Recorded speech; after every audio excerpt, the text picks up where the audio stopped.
பாமக நிறுவனர் ராமதாஸை சந்திப்பதற்காக அவரது மகள் வழி பேரன் முகுந்தன் மற்றும் அவரது அண்ணன் சுகந்தன் ஆகியோர் தைலாபுரம் தோட்டத்திற்கு வருகை தந்திருக்கிறார்கள். இதுகுறித்து கூடுதல் விவரங்களோடு இணைகிறார் எமது செய்தியாளர் சையத். வணக்கம் சையத், உங்களிடம் இருக்கும் தகவல்களை சொல்லுங்க. வணக்கம்.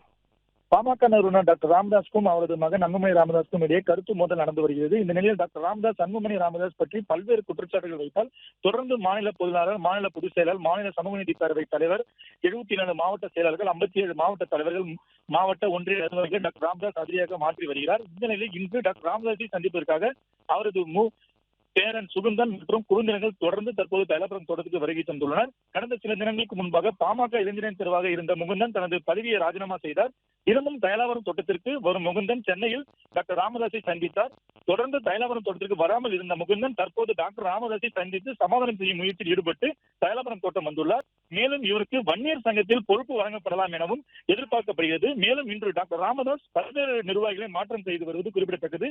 தற்போது பாத்தீங்கன்னா டாக்டர் ராமதாஸை மாநில நிர்வாகி ஒருவர் டாக்டர் ராமதாஸை சந்தித்து வருகிறார். பெருமாள் என்பவர் சந்தித்து வருகிறார். அவர் டாக்டர் ராமதாஸை சந்தித்து இருவரும் நீங்கள் சமாதானம் ஏற்பட்டு வர வேண்டும் என பேசியுள்ளார். அதற்கு டாக்டர் ராமதாஸ் சம்மதம் தெரிவித்துள்ளார்.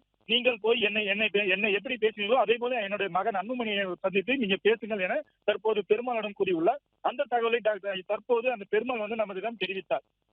பிளே ஸ்டோர் மற்றும் ஆப் ஸ்டோரில் இருந்து பாலிமர் செயலியை QR கோடு மூலம் பதிவிறக்கம் செய்யுங்கள். செய்திகளை உடனுக்குடன் பெறுங்கள்.